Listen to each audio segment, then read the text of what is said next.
the day. This is the webinar. The theme is Trailblazers and Changemakers. And today it is Ms.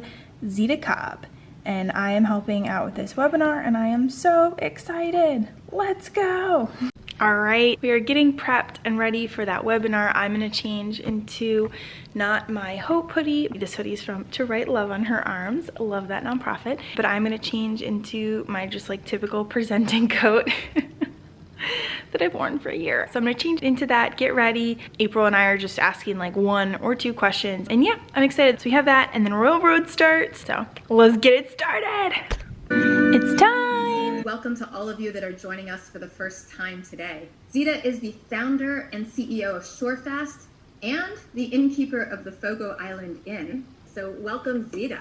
Fundamentally, I think our work is about how we belong to the world. One of the great mysteries to me is that somehow we humans are creatures of nature, but we rarely create human systems that serve nature or actually serve our sort of fundamental being. It matters where you spend your money. In my lifetime, this food labeling happened. Now most of us wouldn't eat something that you didn't know what was in it. So we thought, well, we're just going to use the same format. And so we make this label, which simply tells you where the money goes. And we tell you in the moment of purchase, because we want to give a sense of agency back to each person that's making a decision, because I think it would change our decisions. I mean, if you're confronted with 2 t-shirts and you don't really know where the money goes, and there's a tendency, and I understand it, you just get kind of tired and it's all kind of hopeless. It's all kind of a big messy tangle. You don't understand anyway. What's the difference? I'll just get the cheapest one, or I'll get the one that pleases me most. But this allows us to make decisions that support the things we value. We have 2 students of ours who are in the entrepreneurship program. I want to invite them into this conversation as well. And so I want to introduce both Sierra and April. Sierra Ryan Wallach is a social entrepreneur. She's a junior at UD, and she started a nonprofit at age 10, raised almost $100,000 for charity. And she recently launched the company Upcycle Designs that upcycles textiles and plastic bags into products. April and Sierra, I want to invite you on. I know you have some questions for Zita as well. Yeah, absolutely. So I'm really, really passionate about sustainability, obviously, from the startup I'm working on. And sustainability seems to be a topic that really follows you in your life. And so starting kind of with the sustainability of self as a young girl, when your father told you to learn business, to be able to control your destiny, and then the sustainability of culture as well and community on Fogo Island. Could you talk a little bit about what sustainability means to you and what your ideas are for building a more sustainable future? Sierra, this sustainability word, I always struggle even to say it, because as I said earlier, it's all so tidy, it's like, oh yeah, it's done. There's been a big focus, and as there should be, around environmental sustainability, and that's what I understand your work is about at the moment, which is, of course, super important. I don't think we will ever have environmental sustainability until we can figure out social sustainability and cultural sustainability. I think it's all kind of the same. You start in a different place than I start. Sarah, we have a moment. Did you want to follow up with that before we turn to April? Going back to that economic nutrition label, because I'm just fascinated with that, because that really does tie into transparency and sustainability. I know you have some plans to kind of expand that. How do you kind of see that tying into sustainability and maybe changing the world for people to really learn, sustainability of community? We are using that nutrition labeling in our own business, and we're in the process, exactly what you said, of trying to figure out how can we deploy that more broadly. It's like bringing this whole other lens of community economies to all decision making. But the point of this is that we need more tools like this, and we can do this. And you shouldn't have to go read a 50-page report to find out what's happening with that dollar you just spent. I love that. Thank you. I'm so excited. Okay, so the webinar is done. It went amazing. I freaking love Zita Cobb. She is just so amazing. I have gotten so much value from her, hearing her speak. Last week on the planning call, I got so much value from that. And then today in the webinar, I was taking all these notes and writing stuff down. And so I'm like so honored that I had the opportunity to ask her some questions in the webinar in front of all these people. There were 200 people on the webinar call, and I was getting some emails after and some texts from like people who were on the call being like, oh my gosh, so cool.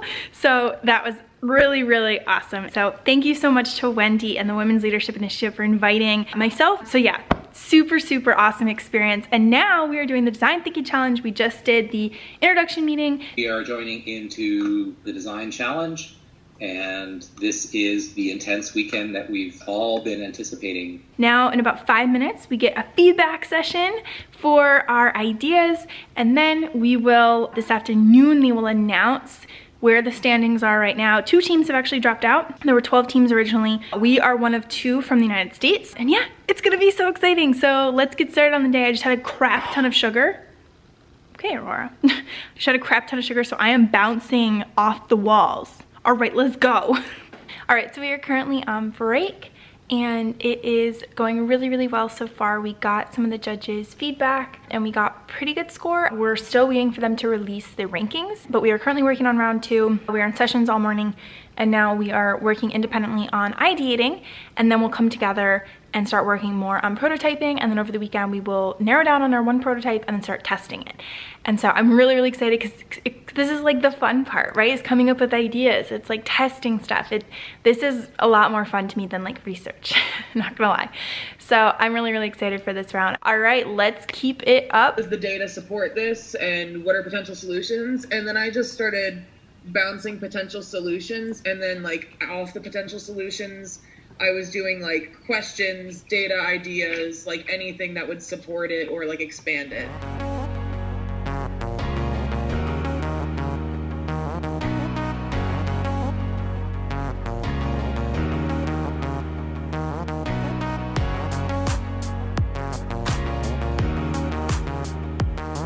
All right, so super, super exciting. I just got an email that we made it to the next round of the Make It Happen Challenge. Yeah, we worked really hard on that application, so we got through round 1, which was a written submission of 5 pages plus a cover page. I am so freaking excited. We pitch in 1 week. Next Friday, a 5-minute pitch and then Q&A. We can do this, so I'm so excited. All right, let's go. All right, so update on the Design Thinking Challenge. My team is taking an hour-long break, our first longer break of the day, and so that feels really nice. I was just laying on the couch watching Netflix because I need a brain break. I do need to edit my vlog today and tomorrow night, but I needed a brain break. So anyway, so we took a break, but we did choose our prototype that we will be pitching in the Design Thinking Challenge. It will be a bucket challenge type idea. We probably have 10 different ideas under the bucket challenge, but that is the overarching idea, and then we'll start to like narrow it down and figure out which features we're gonna want to make sure it's really unique and exciting. And so that is going super duper well. By tomorrow at like 8 a.m. we need to submit our round 2 submission, which will be a pitch deck, and then we will pitch tomorrow live. So I'm super excited. It's going super well so far, and I love working with this team. It's so much fun. So yeah, all right, let's go. Okay. I don't know whether to vlog me or vlog you. I'll vlog you. What? Why are you vlogging me? Because we made it #1 in round 1 in our group. Oh my gosh! For Royal Roads, out of our 4 in our room, we are #1. Wow. Yes, so exciting! Good job. Thank you. Thank you. All right, so exciting. We ranked #1 in our Royal Roads round 1 for our group. So there are 3 groups. We are the largest group, so we have 4 people in our groups. All the other groups have 3. And so we ranked #1. Let's go. I'm so excited. So I have a little bit of adrenaline burst here. I've been eating a lot of sugar. Otherwise, I'm really tired. But I am so excited. I'm so proud of my team. Yeah, our team has just been incredible. And so, yeah, let's go. Yes. Oh, I'm so excited. So, yeah, now we are working on our round 2, which is going really well. We have decided on a prototype, and now we're going to be kind of narrowing down ideas, really fleshing out that prototype, and then working on a presentation for tomorrow. So I think this is like gonna be hopefully the easiest part. All right, so I'm so excited. I can't believe how much is happening. We made it to the next round of the Make It Happen Challenge, and then we ranked #1 in our team, and I'm so excited. All right, good stuff is happening.